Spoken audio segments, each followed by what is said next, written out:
L'invité de Pluriel ce soir est Tariq Ramadan, islamologue et professeur d'études islamiques. Vous avez notamment publié L'islam et le réveil arabe aux presses du Châtelet. Bonsoir. Bonsoir. Tariq Ramadan, dans cette émission, nous allons évoquer le 2e anniversaire des révolutions arabes.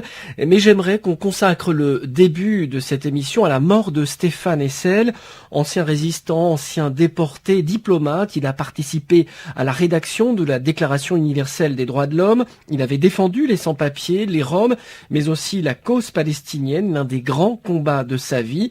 On se souvient bien sûr de son best-seller, Indignez-vous, qui a connu un succès mondial et qui a conduit à des manifestations de jeunes dans de nombreux pays. Alors j'imagine, Tariq Ramadan, que vous avez déjà rencontré Stéphane Hessel.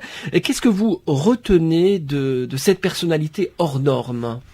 Écoutez, d'abord, ce que vous venez d'en dire, une personnalité hors norme, pas seulement parce que je pense que très très souvent dans ce qui est la couverture médiatique, on parle de ses positions sur la Palestine, mais c'est beaucoup plus généralement ses positions d'être humain engagé. Le texte Indignez-vous, qui n'est pas son meilleur texte, il a été le plus vendu, mais c'est un petit texte qui est très très court. Ce qu'il reconnaissait lui-même. Bien sûr, il a eu un engagement sur ce que vous avez dit, les sans-papiers, la dignité humaine, et il a intégré la cause palestinienne à ce combat-là. Et donc je pense que c'était d'abord un homme de courage, un homme de conviction, un homme qui, en même temps qu'il voulait dire non, voulait garder de l'espoir et de l'espérance, qu'il a mené jusqu'à la fin de sa vie, puisque il a été très très actif jusqu'au bout. Et donc c'est fondamentalement pour moi un message universel, un homme de conviction universelle et de principe, dont je tiens à saluer la personne, le cœur, le courage. Je l'ai rencontré à plusieurs reprises. On a d'ailleurs eu une conférence annulée à un moment donné, on devait intervenir ensemble. Et de ce point de vue, je reconnaissais chez lui quelqu'un qui est resté droit et honnête vis-à-vis de ses principes, quelles qu'aient été les pressions qui se sont faites sur lui pour changer d'opinion, pour se taire. Vous parlez de pression, de conférences annulées, Tariq Ramadan. Dans une émission que Radio Orient avait enregistrée chez lui fin 2008, Stéphane Hessel disait que la création d'un État palestinien n'aurait pas lieu de son vivant. La cause palestinienne lui tenait très à cœur et à cause de ses prises de position, il a même été qualifié d'antisémite. Qu'est-ce que vous retenez aussi de cela, de ces prises de position et je dirais des réactions qui ont entouré parfois ces déclarations sur la cause palestinienne? Malheureusement, il a été lui-même soumis à la même enseigne que beaucoup d'activistes qui prennent position pour la Palestine en France et ailleurs, mais en particulier en France. Il était de tradition juive et on lui a renvoyé le fait que c'était un juif qui détestait ce qu'on a entendu pour Edgar Morin, ce qu'on a entendu pour d'autres intellectuels qui ont osé dire qu'ils n'avaient rien et qu'ils étaient juifs ou de tradition juive athées ou croyants, mais qu'ils ne confondaient pas le fait d'être juifs avec le soutien aveugle à l'État d'Israël. Qu'ils ont payé cher en matière de procès, en matière d'insultes, et puis en matière de liberté d'expression.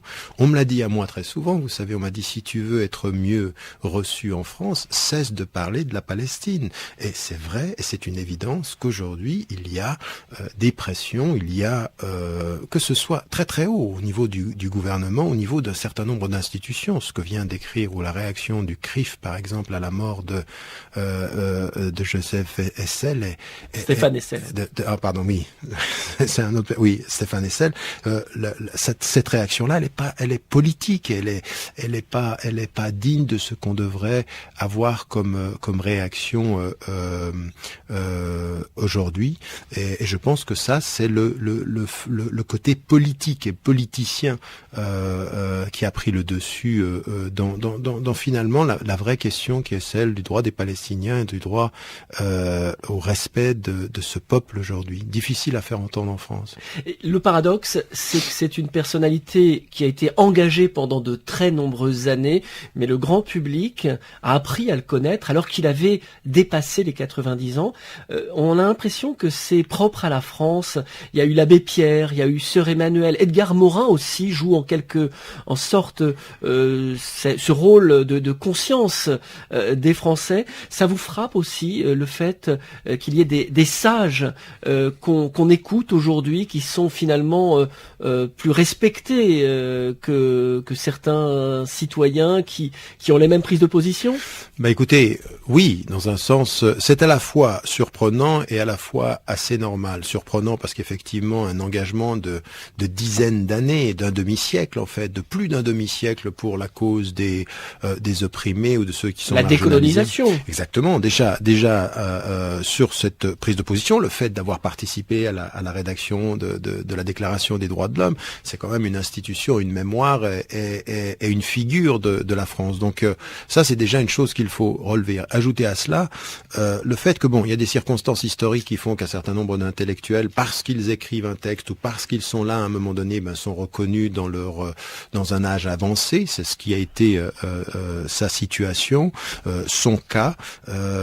Et donc cette voix du sage qui dit de là où il est que est la politique française pour ce qui concerne les sans-abri, pour ce qui concerne l'immigration, et la politique internationale pour les droits des Palestiniens, eh bien c'est quelque chose qu'il a eu le courage de dire. Il faut aussi relever qu'un certain nombre, c'est pas son cas, mais qu'il y a un certain nombre d'intellectuels à des moments donnés, c'est au moment où ils sortent de situations où ils ont une fonction. Je veux dire, c'était beaucoup plus difficile pour lui, par exemple, de parler quand on est ambassadeur, parce qu'on est tenu par le devoir, par le secret de fonction, et qu'à partir d'un certain moment, eh bien sa parole elle est plus libre. Et donc, il est heureux qu'on écoute ces voix et qu'elles se fassent entendre.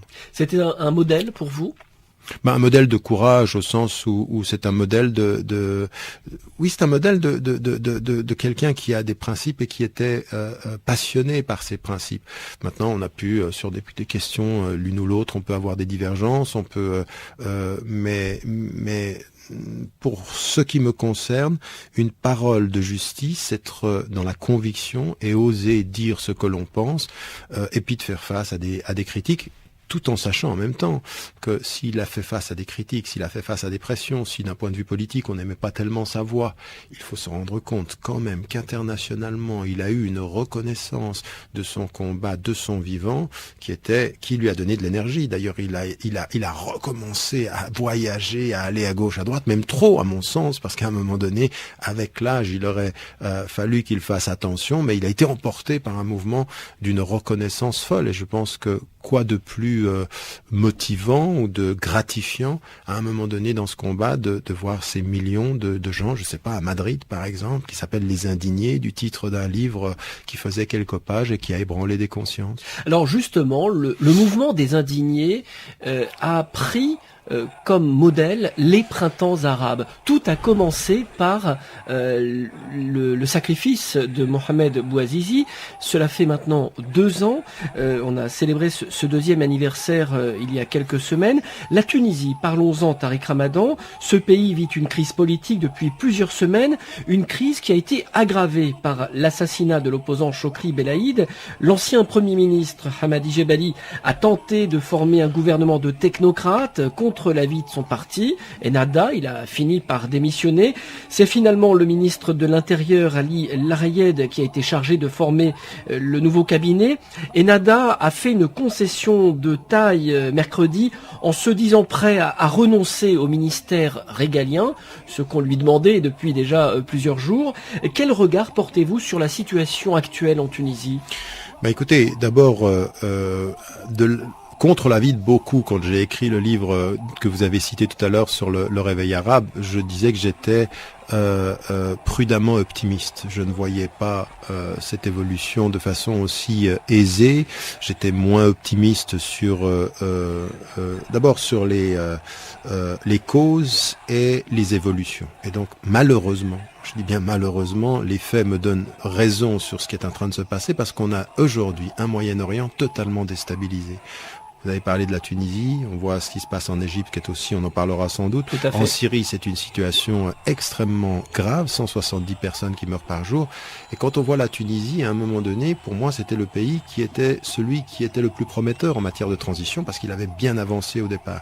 Et tout à coup, ce dont on s'est aperçu, c'est que des forces intérieures ont ajouté à la division. C'est-à-dire que non seulement on avait le pôle des laïcs contre le pôle des islamistes, et moi quand j'ai rendu visite après 18 ans, je suis allé, il y a une année et demie, c'était il y a une année en Tunisie, je me suis retrouvé dans cette espèce de tension énorme entre ces deux pôles. Ajoutez à cela les salafistes qui sont entrés dans le débat et qui ont ajouté et voulu contester la crédibilité religieuse d'Ennahda, et vous avez une situation dans laquelle aujourd'hui on est dans une situation où certains laïcs qui ont voulu jouer le jeu de l'alliance et qui étaient prêts à cela, comme le président tunisien Monsef Marzouki, donc qui ont fait une démarche qui était très, très intéressante, qu'on n'a pas trouvé ailleurs d'ailleurs. En Égypte, on n'a pas ceci, que se sont dit, il faut qu'on travaille ensemble. Eh bien, se trouvent aujourd'hui, eux, dans leur camp, dans une situation difficile. Sur le terrain, on ne voit pas d'option. Et puis, on est dans une crise politique. Ajouté à cela un élément de violence et qui a ébranlé le pays. Le pays a été ébranlé. Et il a été ébranlé jusqu'au Premier ministre, qui finalement démissionne. Ça veut dire un état de fragilité qui peut, à n'importe quel moment, imploser, sans que la situation économique, la situation sociale, le projet éducatif, le projet culturel ait réussi à se stabiliser. C'est une situation très grave. Une situation très grave. L'assassinat de Chokri Belaïd, il y avait d'ailleurs eu un autre assassinat, on en a moins parlé, mais un responsable de Nida Tounes avait été assassiné. Est-ce que vous redoutez une vague de crimes politiques? Est-ce que c'est quelque chose qui peut arriver en Tunisie? Oui, tout à fait, parce qu'encore une fois, l'équation la plus rapide, c'était de dire que derrière l'assassinat, il y avait Ennahda. Ensuite, on entend Rached Ghannouchi et les responsables de Ennahda dire mais on n'avait aucun intérêt à l'éliminer, c'est le contraire, ça joue contre nous. Donc ça peut venir de partout. Aujourd'hui, personne ne peut dire qui fait quoi, qui est derrière ceci, parce qu'on peut jouer de l'assassinat politique. Ça rappelle un petit peu ce qui s'est passé en Algérie, les débuts de la décennie noire en Algérie. Sans vouloir aller évidemment jusqu'à ce scénario. Je pense pas que ce scénario sera le même qu'en Algérie, mais ce que vous dites est vrai, c'est-à-dire qu'aujourd'hui n'importe quoi. On a pu voir là maintenant, avec cet assassinat, le degré de fragilité de la situation en Tunisie et les capacités que peuvent avoir certains attentats ciblés sur une déstabilisation multipliée du pays. Donc c'est vrai que les salafis ont déstabilisé le jeu politique par leur présence et leur critique sur le plan du terrain, mais là on est vraiment dans une situation où le meurtre peut devenir un instrument politique majeur. Alors Tariq Ramadan, sur la Tunisie, il peut y avoir une lecture islamiste contre les laïcs. Mais est-ce qu'on peut aussi avoir une lecture sur ce que c'est que la démocratie? C'est-à-dire permettre à une opposition d'exister, de pouvoir s'exprimer. On a l'impression que c'est aussi ça qui se joue en ce moment, ce que c'est que la démocratie. Oui, alors encore une fois, il faut qu'on se mette bien d'accord. La démocratie, c'est pas simplement un modèle, une structure avec le fait que la majorité vote et qu'elle est libre de voter. C'est beaucoup plus que ça, c'est beaucoup plus fondamental. On a les 6 principes de la démocratie que je rappelle souvent, qui sont l'état de droit, la citoyenneté égalitaire, le suffrage universel, le fait que on est mandaté pour une certaine période, donc on est accountable, comme on dit en anglais, on doit revenir vers son peuple, être jugé. On a la séparation des pouvoirs et la distinction des autorités. Voilà les 6 principes. Mais c'est pas que ça.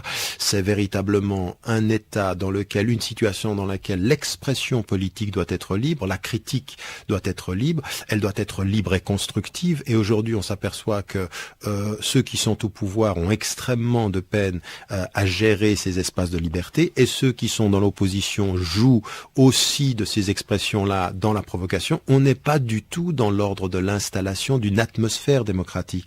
On est dans les slogans et on est aujourd'hui dans une situation où l'expression libre ne fait pas partie du jeu politique, pas suffisamment. C'est une situation où même la liberté est instrumentalisée. On peut dire que la religion est instrumentalisée, mais la liberté est instrumentalisée dans une espèce de polarisation qui nous fait éviter tous les vrais débats politiques de l'époque.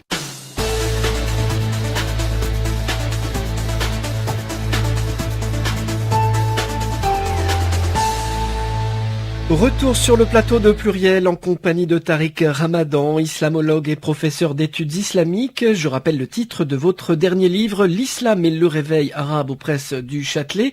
Une partie des Tunisiens se plaignent du poids que prennent les salafistes. Ils se sont attaqués à des mausolées comme celui très célèbre de Sidi Bou Saïd. On les a vus pénétrer dans les lycées, les universités pour y faire du prosélytisme. Des hôtels ont été aussi saccagés parce qu'ils vendaient de l'alcool. Il y a aussi le rôle de plus en plus important des milices islamistes proches des Nahda. Certaines roulent même en 4x4 avec le logo Shorta Islamia, police islamique. On a l'impression qu'on est en train de sortir de l'état de droit. Est-ce que ce sont des signes qui vous inquiètent ? Oui, et ce qui m'inquiète, c'est plus que des signes. Ce qui m'inquiète, ce sont des politiques générales et transnationales qu'on est en train de voir. Vous savez, depuis les années 90, en commençant déjà à l'époque en parlant de ce qui est en train de se passer avec des mouvements comme les Taliban, qui n'étaient pas politiques, mais qui avaient été aussi instrumentalisés sur le plan politique. Le problème qu'on a avec des mouvements comme ceci, c'est qu'ils sont très sincères religieusement parfois, mais très naïfs politiquement. Et donc, ce qu'il faut se poser, la question qu'il faut se poser, c'est qui sont-ils et qui peut les pousser à faire ce qu'ils sont en train de faire. Parce que, effectivement, aujourd'hui, il faut avoir une position extrêmement ferme sur des positions littéralistes, opposées à tout processus pluriel et démocratique, et qui mettent à mal, en fait, en l'occurrence, Ennahda comme dans leurs références religieuses, parce que moi, je ne pense pas, comme certains le laissent entendre, qu'il y a une alliance objective. Je pense que c'est très, très clairement en opposition à Ennahda en Tunisie, comme c'est en opposition aux frères musulmans en termes de crédibilité, et qu'ils sont poussés en l'occurrence à agir maintenant sur le plan politique. Ils sont poussés par qui ? Par des États étrangers ? Alors je pense qu'ils sont de l'intérieur. Il y a un véritable mouvement salafi dans tous ces pays, mais par exemple, quand je discutais, quand il était les premiers mois de sa présidence avec Monsef Marzouki, et qui me disait mais nous on les connaissait pas, on savait qu'il y avait des groupes comme ceci, mais tout à coup cette émergence de salafis qui commence, et puis des personnes qui viennent de l'étranger et qui commencent à tenir des discours. On le sait en Égypte, on le sait moins en Tunisie, mais ce qu'il y a aussi, c'est que il y a des organisations dont certaines sont d'Arabie Saoudite, d'autres sont du Qatar. Et on nous dit c'est pas les États, mais qui financent. Par exemple, Rand Corporation, ils ont sorti un rapport en disant que 80 millions de dollars ont été déversés en Égypte avant les élections, et le processus démocratique a amené 24% pour les salafis aux élections parlementaires. Donc il faut se poser la question de ces mouvements intérieurs et de ces poussées de l'extérieur qui servent à déstabiliser le pays, à rendre le pays politiquement ingérable, économiquement extrêmement faible. Et donc c'est aujourd'hui ce qu'on est en train de voir, et c'est pour ceci que de là où je suis, la position par rapport aux salafis, quand ils entrent en politique, ce littéralisme, cette violence, cette volonté d'imposer le bon respect des mœurs est à condamner. Il faut dire que ceci ne peut pas faire partie d'un processus de démocratisation dans ces sociétés. Vous avez parlé tout à l'heure de la naïveté de ces partis sur le plan politique. Depuis le début de ces révolutions, on voit des partis islamistes aux commandes dans plusieurs pays arabes, l'Égypte, le Maroc, on parlera d'ailleurs de ces deux pays tout à l'heure. Il y a une banalisation de ces partis islamistes, ils s'installent dans la durée, dans le paysage politique. Alors, si on met de côté la question religieuse, est-ce que vous trouvez qu'ils sont à même de répondre aux défis actuels des sociétés arabes, la lutte contre le chômage, le développement économique, l'éducation, pour prendre ces trois thèmes? Écoutez, mon problème aujourd'hui, c'est que je ne vois pas de force politique capable de gérer ces problèmes aujourd'hui émergents dans les deux camps, que ce soit les laïcs, comme ce soit les islamistes, je ne les vois pas. Et je pense que la seule façon aujourd'hui, et c'est ce que je dis dans la deuxième partie du livre, je dis il faut cesser le débat aveugle sur la polarisation du débat politique entre laïcs ou sécularisés et islamistes, et en venir aux vraies questions que vous posez, c'est-à-dire la stabilité économique, c'est-à-dire la lutte contre la corruption, c'est-à-dire l'éducation, c'est-à-dire la justice sociale, l'émergence du pouvoir des femmes aussi, parce que on nous dit depuis l'Occident, comme on nous dit attention, les sociétés s'islamisent, on voit de plus en plus de foulards. Et moi, ma question, elle n'est pas l'islamisation. Tout ceci, c'est un discours qui est un discours fantasmatique. Le vrai pouvoir des femmes, il se mesurera à deux choses dans ces pays: l'accès à l'éducation et l'accès au marché de l'emploi. Or, aucune des forces politiques et les islamistes aujourd'hui ne font pas de propositions. On est aujourd'hui dans une lutte de légitimité politique, pas de vision politique. Et donc, quelles sont les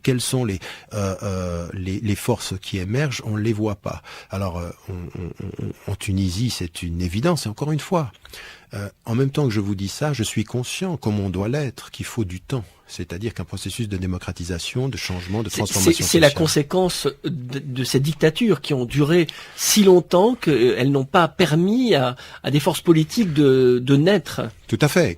D'abord d'exercer le pouvoir dans des conditions qui sont de vision politique, de contestation, parce que vous apprenez la contestation politique, vous apprenez de la voix de l'opposition. Quand vous êtes dans une atmosphère d'ouverture politique où on joue vraiment, où les institutions sont vraiment là, on n'est pas dans la corruption, on n'est pas dans l'imposition. Aucun de ces pays arabes dont on parle aujourd'hui n'a cette stabilité-là. Ajoutez à cela quand même une chose, souvenez-vous, il y a 12 ans de cela, quand on parlait de l'exemple de la Turquie, et qu'on avait tout à coup Erdogan qui venait, on se disait mais est-ce qu'ils sont capables, ces islamistes, de faire quelque chose dans le pays?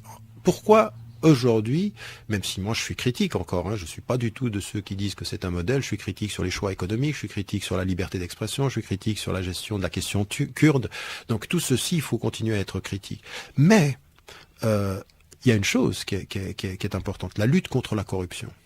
Le fait de passer par l'Union européenne pour mettre l'armée turque dans une position où elle ne peut pas sortir en disant mais vous pouvez pas vouloir la démocratie rentrer dans l'Europe et nous faire peur avec la présence militaire.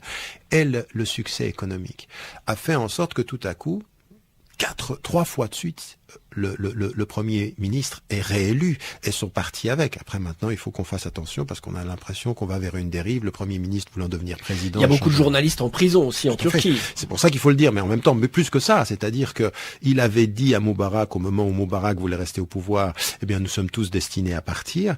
Il faut aussi qu'il l'entende pour lui-même parce que maintenant, il est Premier ministre et on est en train de nous dire qu'ils sont en train de passer à un régime présidentiel. Mais ce que je voulais dire par rapport à votre question, c'est que le succès de ce qui a été la transformation. Aujourd'hui, on les appelle des musulmans conservateurs ou des musulmans démocrates en Turquie. Pour tous ces mouvements politiques, et les islamistes comme les autres, le succès sera fonction des vraies réponses politiques et économiques à l'état des différentes nations, ce que nous n'avons pas aujourd'hui. On a vu, dès que les révolutions ont fait tomber les dictateurs, les islamistes arrivés au pouvoir, c'est un pouvoir transitoire, il va y avoir de nouvelles élections. En Tunisie, on espère qu'elles auront lieu avant la fin de l'année. En Égypte, elles auront lieu au mois d'avril. Les électeurs vont pouvoir finalement donner leur opinion sur un pouvoir qui a déjà exercé les responsabilités. Donc c'est un moment important, les mois qui viennent. Ah oui, c'est un moment extrêmement important. Maintenant, il y a 2 choses.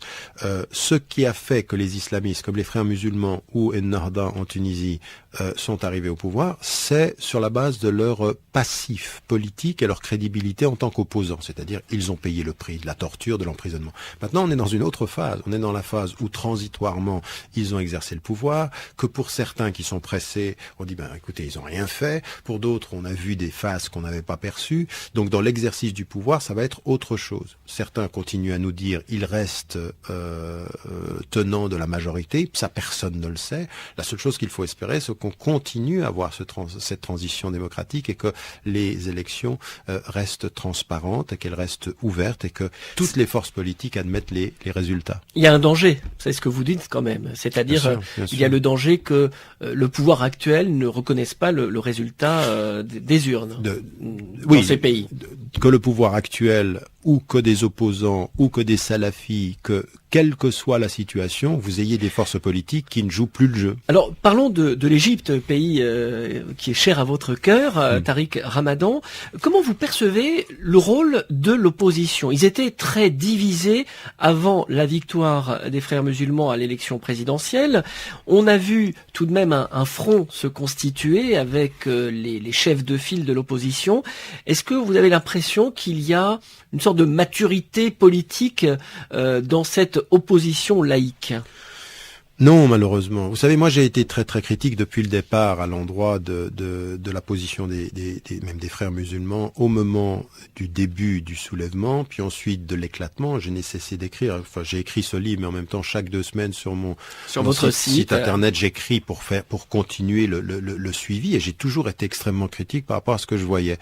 Mais ce que je vois aussi d'un autre côté, c'est une opposition qui s'est unie contre le pouvoir, mais pas pour un projet politique. C'est-à-dire, on est encore une fois c'est pas une maturité politique. Si c'était une maturité politique sur le fait de dire, nous venons ensemble avec une vision pour l'avenir. Non, nous venons ensemble contre Morsi, contre les frères musulmans et contre le pouvoir en place.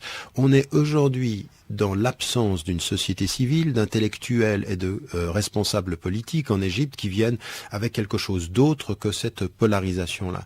Et donc, dans les derniers mois, on a pu voir une opposition qui s'est unie contre, mais qui ne s'est pas forcément unie pour un projet. Et l'Égypte ne s'en sortira pas de cette façon-là. Ajoutez à cela, on ne le dit pas, on n'en parle pas, c'est que derrière la scène de tout ce conflit politique reste une armée extrêmement puissante. Une armée qui a un pouvoir économique mais phénoménal. Et la corruption demeure en Égypte. Donc tout le monde pouvoir économique qui lui vient notamment de la manne américaine. De la manne américaine, tout à fait. Et encore une fois, je veux dire, on l'a pas suffisamment dit. C'est-à-dire, vous savez, moi je suis pas encore rentré en Égypte parce que mon dossier il est avec l'armée, et l'armée reste très très puissante. Vous craignez pour votre sécurité? Je crains pour oui, vous savez, moi j'ai demandé à mon gouvernement, la Suisse, de savoir de ce qu'il en était. On m'a pas du tout rassuré. Aujourd'hui, j'ai des canaux égyptiens qui me rassurent en me disant maintenant les choses sont dépassées. Sans doute, je suis en train de penser à y retourner sous peu, mais aujourd'hui, la situation en Égypte, elle n'est pas du tout celle d'un État civil indépendant de l'influence de l'armée qui tient. Avec les Américains, il y a un canal direct de communication entre l'Égypte et l'armée, et si aujourd'hui quelque chose devait se passer qui aille à l'encontre des intérêts américains, je ne suis pas sûr que ce soit aussi aisé que cela. Et pourtant, on a vu le président Mohamed Morsi limoger le maréchal Tantawi qui était inamovible. Et pourtant, Mohamed Morsi est sous la coupe des militaires. Alors moi, j'ai une autre interprétation. Je pense que ceci était une mise en scène, c'est-à-dire que avant même qu'il ait été limogé, Tantawi avait annoncé qu'il allait quitter. Donc il savait ces étapes-là, et à un moment donné, il a même été placé comme conseiller spécial du président. Donc il est limogé et conseiller spécial du président. Maintenant, il faut aussi savoir que dans l'armée égyptienne, il y a des tensions, il y a des courants contradictoires. D'ailleurs, il y avait un courant qui soutenait Moubarak et un courant qui ne le voulait plus. Il y a une jeune garde militaire qui veut aujourd'hui pouvoir jouer son rôle. Donc il ne faut pas penser à un pouvoir monolithique, mais quels que soient les scénarios et quelles que soient les tendances, l'armée reste très très puissante. Elle est le canal de l'influence américaine parce qu'elle est aussi le canal de la manne financière, du repositionnement aussi politique de l'Égypte. Et aujourd'hui, l'Égypte est une économie assistée, la Tunisie est une économie assistée, la Syrie est un pays éclaté, le Moyen-Orient est totalement instable. Tariq Ramadan, vous nous avez dit tout à l'heure que c'était très difficile pour vous de retourner en Égypte pour l'instant. On sent pourtant à vous écouter une envie d'aller en Égypte. Pour quelles raisons vous iriez en Égypte? Est-ce que c'est pour retrouver vos racines, retrouver votre famille, vos amis, ou bien vous souhaitez jouer un rôle qui soit intellectuel, le rôle d'un intellectuel en Égypte, ou bien voilà, est-ce que vous avez un projet politique en Égypte? Pas du tout. C'est uniquement pour les premières raisons que vous avez. Je veux dire, mes racines sont là-bas, c'est vrai. J'y ai étudié. Je veux retourner voir la famille. C'est un pays qui me manque. On m'a beaucoup demandé, beaucoup sollicité, même des candidats qui voulaient que je revienne, que je parle. Si je retourne en Égypte, ce ne sera pas du tout avec une parole politique là-bas. Ça n'est pas mon rôle. Je ne suis pas impliqué sur le plan politique. Je suis un observateur critique de ce qui est en train de se passer. Et ce que je veux, autant que faire se peut d'ailleurs, c'est que ma parole, elle soit constructivement critique. Le but, ça n'est pas de critiquer pour détruire, mais essayer de trouver les voies de vision politique nouvelle. Il n'y a pas d'homme providentiel aujourd'hui en Égypte, que ce soit Mohamed El Baradei, Amr Moussa. Il n'y a pas une personnalité, je dirais, dont la vision et le charisme puissent permettre au pays d'avancer? Non, je n'en vois pas et je ne suis pas sûr que ce soit ça qu'il faille attendre. Je pense que le problème avec le monde arabe, c'est le leader charismatique et il est plus charismatique. Il devient leader à cause de son charisme et aujourd'hui... On pense toujours à Nasser. Oui, mais Nasser, justement, je veux dire, il avait le charisme international, la répression nationale, c'est-à-dire que c'était à l'intérieur un homme qui torturait et tuait. Je veux dire, la raison pour laquelle je me retrouve je nais en Suisse Votre grand-père en a été victime? Mon grand-père est mort avant, mais lui, il était même dans le mouvement. Après, il s'est retourné, il a exécuté un nombre de gens incalculable. Il a été un tortionnaire à l'intérieur.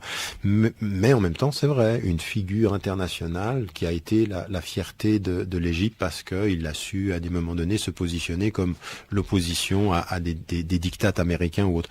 Ce qui est important aujourd'hui pour l'Égypte, comme d'ailleurs pour la Tunisie, comme d'ailleurs pour le monde arabe, c'est qu'on soit moins émotionnel à la recherche d'un leader charismatique et beaucoup plus politique et intellectuel à la recherche de responsables politiques qui ont une vision, qui sont plus pragmatiques, qui ont aujourd'hui, qui sortent de ces polarisations et qui en viennent à vraiment établir des priorités. Nous avons une priorité éducative, une priorité politique, une priorité économique, une priorité de choix aujourd'hui.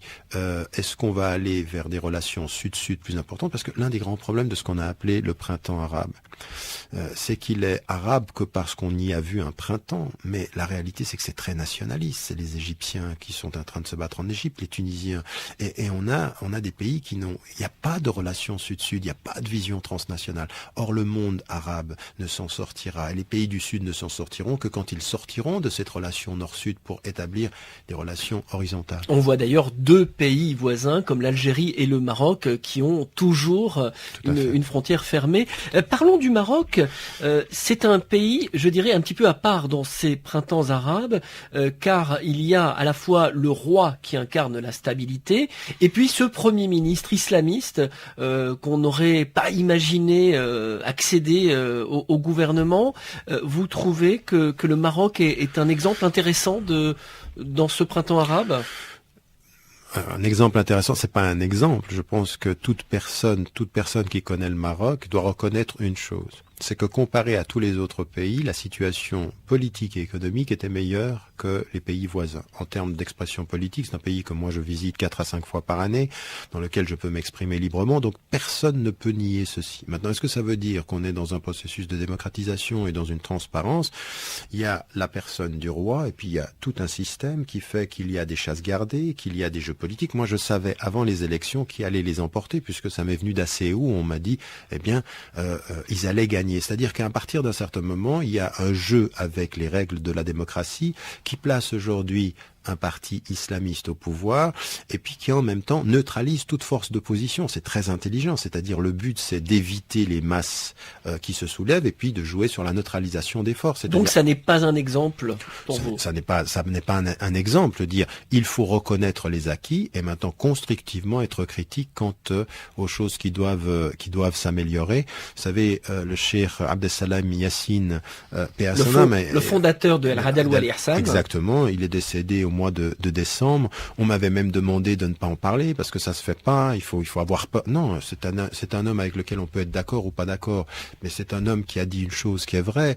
Il l'a dit au père de l'actuel roi, il le dit au roi et maintenant il a disparu en disant l'argent du peuple revient au peuple et il faut lutter contre la corruption et travailler à la transparence. Et toute autorité religieuse, quelle qu'elle soit, ne peut avoir son autorité religieuse que par son respect des principes de la religion. C'est-à-dire que c'était deux principes fondamentaux. Après, l'organisation, l'idéalisation de l'homme par l'organisation, parfois le côté très tranchant, sans compromis, ça je l'ai toujours pour ce qui me concerne critiqué, mais je pense qu'il y a d'autres voies, d'autres même dans les courants laïques aujourd'hui au Maroc, qui mettent en évidence nous avons des acquis, il faut les préserver, il faut aujourd'hui améliorer le processus démocratique dans ce pays. Il y a aussi Moulay Hicham, le prince rouge, qui est très critique aussi sur le fonctionnement actuel au Maroc. Tout à fait, et c'est quelqu'un qui de l'étranger fait entendre une voix. Moi je pense que à partir du moment où ces voix critiques sont constructives, il faut les entendre et les encourager, il faut que le Maroc fasse montre de cette capacité à les entendre et à débattre avec.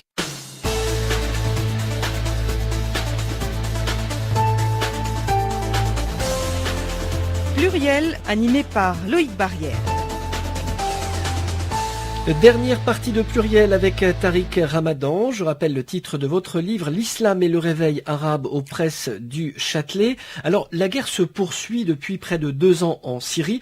On se demande combien de temps cette guerre peut durer encore, puisque l'opposition ne dispose pas des armes nécessaires pour faire basculer les choses sur le plan militaire. La Russie ne bouge pas non plus.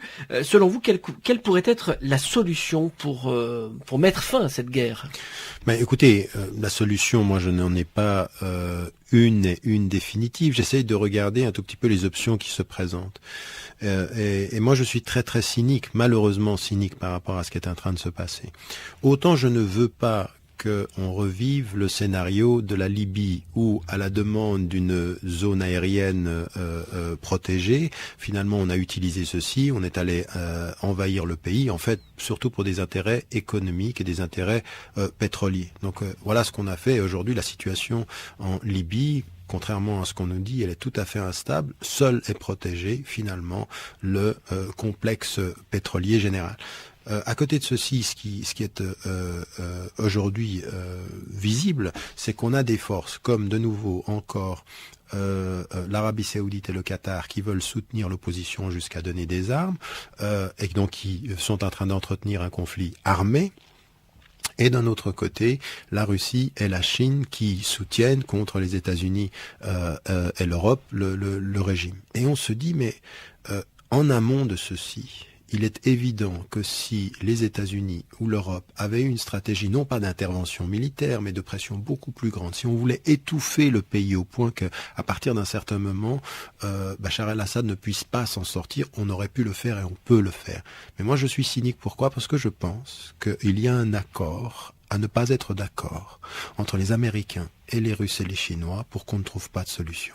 Parce qu'aujourd'hui, c'est ce qu'on appelle au département d'État américain des zones des conflits de basse intensité. Ça ne sort pas beaucoup de la région, mais ça a une capacité de déstabiliser le Moyen-Orient et de fragiliser toute la région, qui fait que d'une certaine façon, par rapport, parce qu'il faut aussi considérer que quand on parle du Moyen-Orient, on parle du conflit israélo-palestinien, on parle de la relation chiite-sunnite, jamais comme aujourd'hui, la fracture sunnite-chiite n'a été aussi profonde. On l'a connue avec l'Iran et l'Irak, la guerre de l'Iran et l'Irak, on l'a connue en Irak. Mais là, aujourd'hui, moi, je reçois sur mon site internet des insultes parce que je suis contre Bachar el-Assad. On dit c'est parce que t'es sunnite, c'est parce que t'es contre les chiites, c'est parce que tu travailles au Qatar ou parce que des choses qui sont absolument insensées, parce qu'on en est arrivé à une espèce de soutien passionné pour un camp ou de vision complètement binaire des réalités, sans se rendre compte qu'aujourd'hui, ceux qui gagnent à la déstabilisation du Moyen-Orient, ce sont des forces qui sont des vendeurs d'armes, parce que ça marche, qui sont des forces de déstabilisation et qui font qu'il y a une fracture aujourd'hui. Qui gagne dans cette fracture-là? Aujourd'hui, malgré tous les problèmes intérieurs d'Israël, par exemple, par rapport à la région, eh bien, ils sont pratiquement, tous les ennemis alentours sont neutralisés. Et l'Iran est présenté comme l'ennemi, les chiites divisés avec les sunnites, et puis des forces sunnites qui vont en plus en rajouter pour déstabiliser l'ensemble du pays. Je pense que c'est tout à fait cynique, que le peuple syrien est en train de payer une facture extrêmement élevée. C'est proprement inhumain, c'est proprement inacceptable. Maintenant, est-ce qu'il y a des solutions? Eh bien, à partir d'un certain moment, oui, il devrait y avoir, sans une intervention militaire et sans entretenir cet enjeu militaire-là, ou en tout cas le conflit, une pression beaucoup plus importante, une vraie volonté qui viendrait aujourd'hui de l'Occident pour faire en sorte d'étouffer le gouvernement aujourd'hui. Et ça, c'est possible si on en avait vraiment la volonté politique. On a vu que la volonté politique pouvait payer, par exemple, au Yémen, où on a choisi un membre du régime qui était finalement un second couteau et qui est devenu le président du Yémen, et ça a fini par être accepté. Ça pourrait être une solution, par exemple, choisir un dignitaire syrien qui assurait la transition à la place de Bachar el-Assad. Je ne sais pas si on peut choisir un dignitaire, mais je pense que quand on le veut et si on a la volonté politique, on le peut. Aujourd'hui, il y a une chose qui est sûre, c'est que dans le camp de l'opposition, un avenir avec Bachar el-Assad, c'est impossible. Et qu'aujourd'hui, ne pas reconnaître l'opposition avec ce qu'elle a sacrifié, parce qu'il y a une chose à laquelle on s'attendait pas, souvenez-vous, pendant 8 mois, les Américains comme les Européens demandaient à Bachar el-Assad de réformer son système pendant les 8 premiers mois, parce qu'ils s'attendaient pas à ce courage populaire. Il y a quand même eu un courage populaire, et ceux qui sont allés sur le terrain, ils l'ont vu. Donc c'est pas du tout une alliance américano-britannico-qatari et saoudienne qui a poussé, c'est pas vrai. Maintenant qu'ensuite il y a des forces qui aient essayé de jouer avec l'opposition, la division de l'opposition, et qui est l'opposition contre Bachar el-Assad pour neutraliser ça, c'est une évidence. Donc aujourd'hui, ce qu'il faut, c'est qu'effectivement, on peut faire pression, on a des alternatives, il peut y avoir des alternatives, mais à une seule condition, c'est que Bachar el-Assad ne reste pas, il ne peut pas rester en l'occurrence à la tête du gouvernement, et il faut trouver les véritables acteurs qui peuvent être partie prenante de ce processus-là.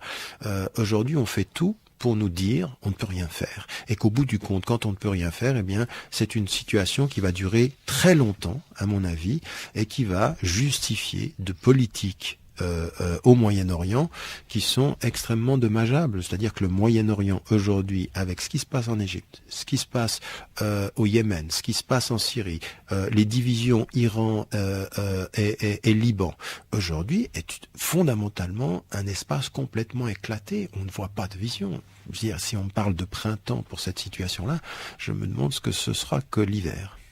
Tariq Ramadan, j'aimerais qu'on parle maintenant de la situation des musulmans de France.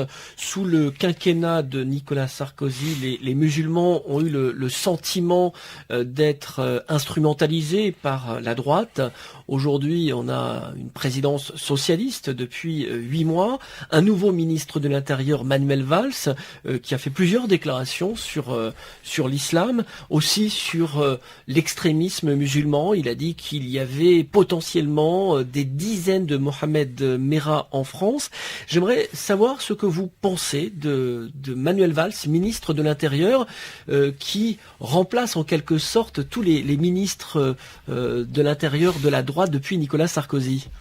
Écoutez, je vois pas beaucoup de différence. Moi, j'ai toujours dit, je ne savais pas comment situer Manuel Valls à gauche avec autant de caractéristiques de droite et de droite dure. C'est-à-dire que beaucoup de choses qu'il a pensées et dites récemment ou dans le passé sont exactement en miroir de ce que disait Nicolas Sarkozy. Et il se trouve malheureusement que cet élu et en même temps, ce ministre de gauche se retrouve être un des plus populaires du gouvernement. Ça veut dire que il touche à gauche et il touche à droite.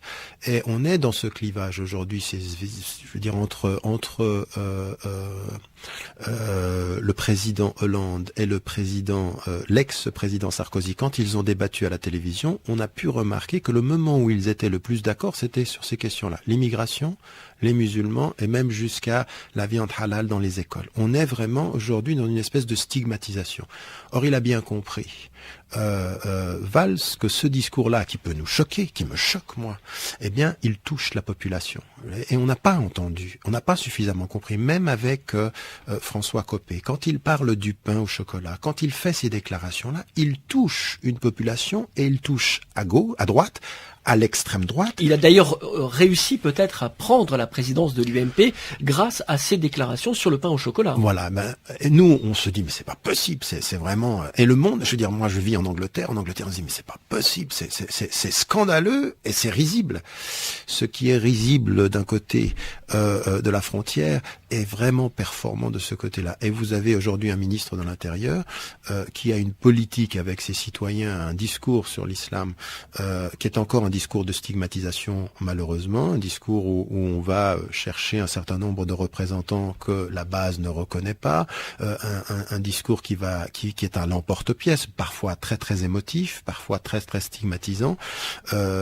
Et aujourd'hui, ce discours-là, on se dit mais on n'a pas évolué depuis 30 ans en France. On est revenu à un discours où tout à coup il nous ressort le fait qu'il va falloir véritablement lutter contre la question du foulard en France.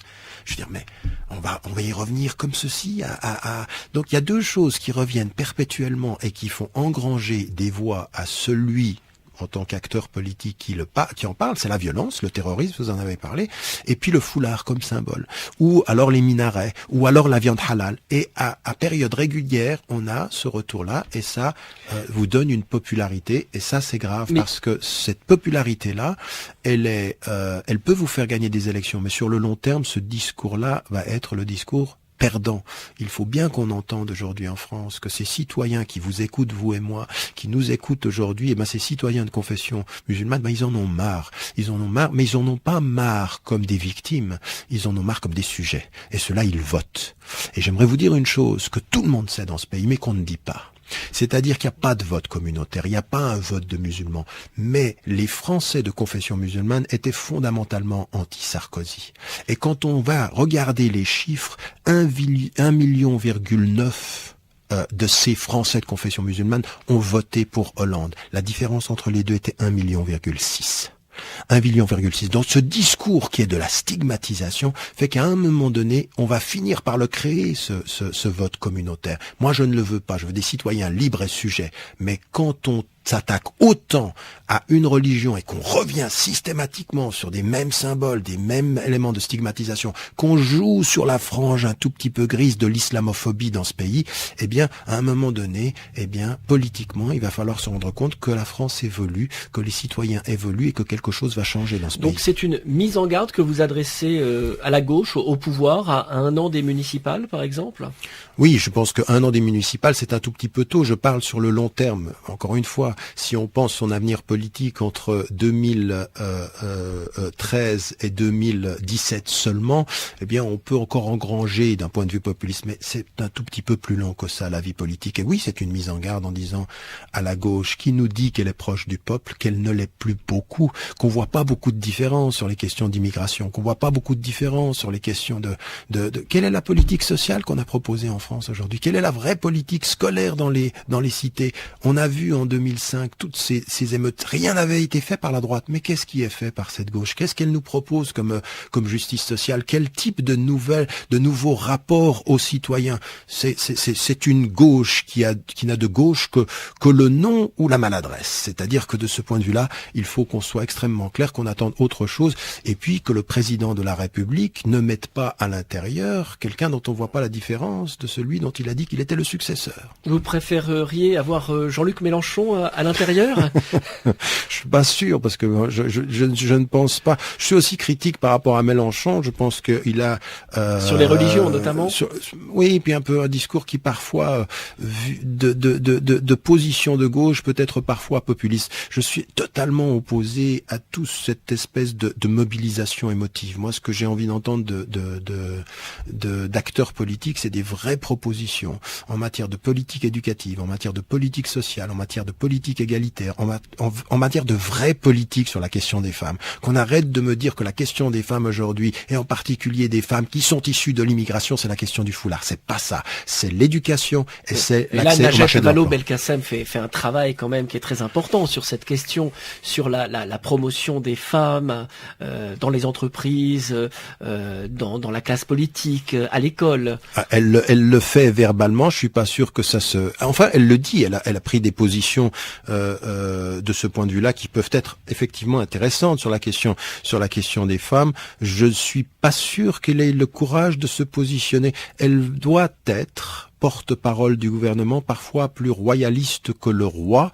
On aimerait bien qu'elle n'oublie pas de là où elle vient, non pas pour le rappeler en tant que issue de l'immigration, mais de rappeler que ceux qui sont comme elle, qui peuvent venir de cette expérience historique, eh bien, quand ils n'ont pas eu la chance de pouvoir être dans un parti et d'être élus, ils ont des droits citoyens qu'on doit respecter. Il faudrait qu'elle l'entende également. Une dernière question, vous avez parlé des représentants qui ne seraient pas de véritables représentants des musulmans de France. Vous pensiez à l'imam Chalgoumi ? Écoutez, l'imam Chalgoumi, il est là parce que, je veux dire, tout le monde en sourit. Je veux dire, le représentant de l'islam de France ou de l'islam français, et on nous dit il fait pas de politique. Ben moi, j'aimerais qu'on me dise, mais c'est qui le pousse lui? Comment se fait-il qu'il puisse être autant lié avec le CRIF? Le CRIF, c'est pas une institution politique. Si c'est pas une institution politique, moi je suis suédois. C'est une institution politique, et il est poussé par cette institution politique. Et on lui dit à lui le non politique de ne pas pas faire de politique alors qu'il ne cesse d'en faire. C'est un discours policé, c'est un discours critique, c'est un discours tout à fait maladroit du point de vue de la base. Et même à Drancy, on ne le reconnaît pas. Et qu'on nous dise à Drancy que c'est uniquement les radicaux qui ne le reconnaissent pas, il mène même pas la prière, il a même pas de représentativité. Alors au-delà de lui, parce que pour moi, aujourd'hui, si je dois parler d'un nom, c'est un symbole. C'est un symbole de cette volonté par le gouvernement de choisir des gens. Donc Chalgoumi ne m'intéresse pas. Ce qui m'intéresse, c'est comment un gouvernement et comment des intellectuels, comment des journalistes peuvent vouloir pousser quelqu'un au point d'être totalement sourd à leurs concitoyens qui disent que cet homme-là ne nous représente pas et que la seule façon de vivre ensemble, c'est que nous soyons autonomes et que nous ayons nos choix démocratiquement proposés. Merci Tariq Ramadan. Malheureusement, l'émission est trop courte. Je rappelle une dernière fois le titre de votre livre, L'Islam et le réveil arabe, aux Presses du Châtelet. Bonsoir.